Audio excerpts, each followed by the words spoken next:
Hello friends, स्वागत है आपका हमारे यूट्यूब चैनल पर। तो आज हम लोग इस वीडियो में बात करेंगे जो सिकंदराबाद में जो कट ऑफ होने वाली है लेवल 5 की कट ऑफ क्या रह सकती है उस पर बात करेंगे। तो लेवल 6 का जो रिज़ल्ट आ चुका है उसके अकॉर्डिंग हम लोग देखेंगे आज की लेवल 5 में क्या क्या कट ऑफ हो सकती है। ओ यू आर की, एस सी की, एस टी और ओ बी सी की क्या कट ऑफ रह सकती है। तो चलिए शुरू करते हैं। देखिए हम लोगों ने जो लेवल 5 का जो इसको जो कट ऑफ आई थी टाइपिंग पोस्ट की, उसमें आप लोगों को पता है कि यू आर की कट ऑफ कितनी रही 78.31, एस सी की 68.57 और एस टी की 66, ओ बी सी की 76 और ई डब्ल्यू एस की 74.95। ये कट ऑफ रही है किसकी? सिकंदराबाद की लेवल 5 की टाइपिंग पोस्ट की। ठीक है, तो इसके अकॉर्डिंग कितनी कट ऑफ बढ़ सकती है सभी कैटेगरी की, तो उस पर हम लोग बात करेंगे। तो सबसे पहले कुछ इम्पोर्टेंट जो फैक्ट हैं उसको समझ लेते हैं। देखिए मैंने एक डाटा तैयार किया है और थोड़ी कैलकुलेशन मैंने की है, उसको चलो हम समझते हैं। देखिए सिकंदराबाद में जो टोटल पोस्टें हैं, टोटल पोस्ट टाइपिंग और नॉन टाइपिंग की पोस्टें कितनी हैं? तो देखिए टाइपिंग की है 213 और नॉन टाइपिंग की कितनी है? 1314। तो टोटल मिलाकर कितनी हो गई? 1527। ये लेवल 5 में है। तो और लेवल 6 में पोस्टें कितनी है? टोटल 842 हैं। ठीक है, अब हम लोग ये तो जानते हैं कि जो लेवल 6 में जो कैंडिडेट अभी फाइनल सिलेक्शन जिनका हुआ है वो भी लेवल 5 में भी कुछ हैं। तो अगर इनका हम 90% भी ये आप मैच करा के देख लीजिएगा, कम से कम 90% ऐसे स्टूडेंट के जो रोल नंबर हैं वो लेवल 6 और लेवल 5 दोनों, उसमें जो लेवल 5 का जो कट ऑफ आई थी टाइपिंग पोस्ट उसमें आप मैच करा के देखना, तो उसमें 90% स्टूडेंट के जो कट ऑफ है वो उसमें जो रोल नंबर है वो उसमें मैच कर रहे हैं। ठीक है, तो इसके हिसाब से मैंने सोचा कि लगभग 90% स्टूडेंट ऐसे होंगे जो लेवल 6 में पास हो चुके होंगे, जो लेवल 5 में भी शामिल थे। और अगर कोई कैंडिडेट, यदि कोई कैंडिडेट लेवल 6 में फाइनल सिलेक्शन हुआ है तो उसका ऑब्वियसली सीधी सी बात है कि उसका जो स्कोर लेवल 5 में भी बहुत अच्छा रहा होगा, सीधी सी बात है। तो अगर 90% लोग यानी 842 का यानी 850 का अगर 90% निकालें तो लगभग 750 के आसपास बनेगा जाके। तो अगर 750 कैंडिडेट अगर इसमें क्वालिफाई हो जाते हैं, इससे निकल जाते हैं, तो उनका स्कोर कितना हाई होगा, यानी हाई स्कोरर जो स्टूडेंट हैं, हाई स्कोरर स्टूडेंट हैं वो सारे लेवल 6 में निकल गए होंगे, उनका सिलेक्शन हो जाएगा। तो लेवल 5 में जो बच्चे रहेंगे उनका कम रहेगा।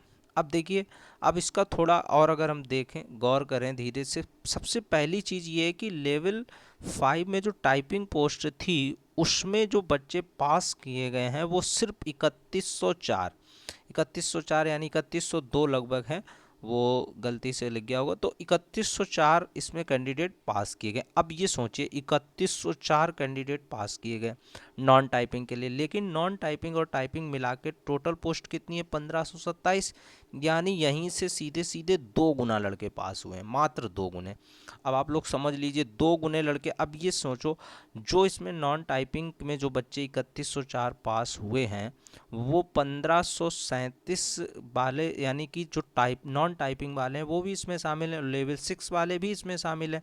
अब लेवल 6 के जो बच्चे हैं 842 जो पोस्ट हैं वो तो निकल ही जाने हैं। ठीक है, तो हमने सीधे सीधे क्या किया, 842 हमने इसमें, अब देखना, अब इधर थोड़ा समझ लेते हैं। जो 3104 कैंडिडेट पास थे उसमें 842 ये हो गए लेवल 6 के, और ये जो हो गए हैं 213 जो हो गए ये टाइपिंग पोस्ट के। तो अगर इनको हम माइनस कर दें तो 2049 कैंडिडेट बचते हैं। फिर भी अब अगर हम मान के चलें कि 90% मान के चलें, तब भी ये मान के चलिएगा आप लोग 100 बढ़ा दीजिए, यानी 2150 कैंडिडेट फिर भी बचेंगे।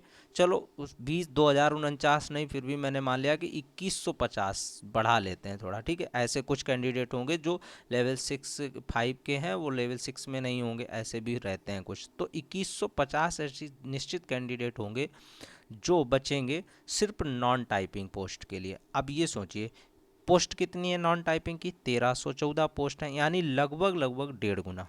ठीक है, 1.5 गुना कैंडिडेट जो हैं वो 2150 पोस्ट के हिसाब से 1.5 गुना है, यानी 2150 में आ रहे हैं। अब खुद आप लोग देखिएगा कि जो लेवल 5 की जो टाइपिंग पोस्ट की जो कट ऑफ थी वो कितनी गई थी। अब उसके अकॉर्डिंग आप लोग खुद देख लेना, मात्र 1.5 गुने लड़के बचे हुए हैं लेवल 5 की नॉन टाइपिंग पोस्ट के लिए, इस पोस्ट के लिए। और 1304 बच्चों का इसमें सिलेक्शन होना है, और बच्चे कितने बचे हैं, मात्र 2150, और पोस्टें हमारे पास कितनी है, 1314। तो लगभग 1.5 गुना बच्चे बचे। अब 1.5 गुना बच्चे पास करने हैं, तो खुद से आप लोग अंदाज़ा लगा सकते हैं ये जोन इसमें कितनी कट ऑफ बढ़ सकती है। अब देखिए हम लोग पीछे कट ऑफ जाते हैं तो यूआर की कट ऑफ कितनी रही है, यूआर की कट ऑफ रही है 78.3, और 78.3 अगर इसकी रही है तो 78.3 यहाँ पे देखिए 78.3 है, तो इसकी रही है पिछली जो 78 पॉइंट रही है। ओबीसी की कितनी रही है, 76.97 रही है। और ईडब्ल्यूएस की कितनी रही है, तो ईडब्ल्यूएस की 74 पॉइंट कुछ रही थी, और एससी की भी इसी के अकॉर्डिंग रही है 72 पॉइंट इतनी, देख लीजिए इधर। एससी की 68 और एसटी की 67, 68 और इसकी 67 रही है, इसकी 74 और इसकी 76 पॉइंट और इसकी 78 पॉइंट। तो मात्र 1.5 गुने बच्चों को पास करना है, यानी कि कट ऑफ यूआर की कट ऑफ कितनी जा सकती है, तो हम लोग इसको अंदाज़ा लगा सकते हैं, यानी 1 से 2 नंबर बढ़ सकती है ज़्यादा से ज़्यादा। तो 78 है, 78 से यानी 80 के अगर प्लस जिस भी कैंडिडेट के नंबर आ रहे हैं यूआर में तो वो सेफ़ हैं। और ओबीसी में कितना बढ़ सकता है, तो ओबीसी 76 है, यानी कि 78 पॉइंट या 79 मान लीजिए आप, 79 से अगर प्लस हैं तो वो 100% सेफ़ है। और ईडब्ल्यूएस में अगर वो 76 से प्लस है तो वो भी सेफ़ है। और एससी में अगर वो अगर है 69 नहीं 70, अगर ये एससी का जो है वो 70 अगर प्लस है तो भी क्वालिफाई रहेगा, ये भी 70 प्लस 100% श्योर है। तो इतनी कट ऑफ जा सकती है। यूआर की रहेगी 80 प्लस, 80 के प्लस अगर है तो वो सेफ़ है, और ओबीसी 79 पे सेफ़ है, और ईडब्ल्यूएस 76 पे प्लस रहेगा। ठीक है, तो ये कट ऑफ इसकी रह सकती है।